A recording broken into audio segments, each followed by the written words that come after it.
अस्सलाम वालेकुम वरहमतुल्लाहि वबरकातुहू। उस्मान होम्योपैथिक क्लिनिक से डॉक्टर उस्मान अली साहब की खिदमत में हाजिर है। अक्सर सवाल किया जाता है कि डॉक्टर साहब सीमन एनालिसिस की रिपोर्ट करवाने के लिए कितने दिन का वक्फ़ा होना चाहिए।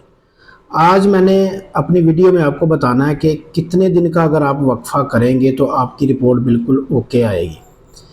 तो अगर आप 3 या 5 दिन का वक्फ़ा करेंगे तो आपकी रिपोर्ट बिल्कुल एक्यूरेट आएगी।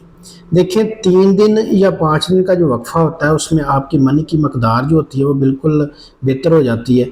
उसमें स्पर्म्स की मोटेलिटी और स्पर्म की जो काउंटिंग होती है वो बिल्कुल बेहतर हो जाती है।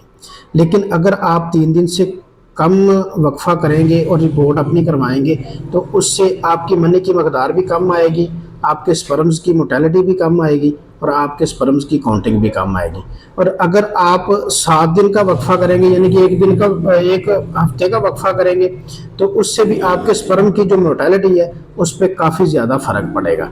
इसलिए बेहतर जो है वो आप या तो चौथे दिन रिपोर्ट करवाएं या फिर आप छठे दिन रिपोर्ट करवाएं। ये 2 दिनों में अगर आप रिपोर्ट करवाएंगे तो इंशाअल्लाह ताला आपकी रिपोर्ट बिल्कुल एक्यूरेट आएगी। अस्सलाम वालेकुम वरहमतुल्लाहि वबरकातुहू।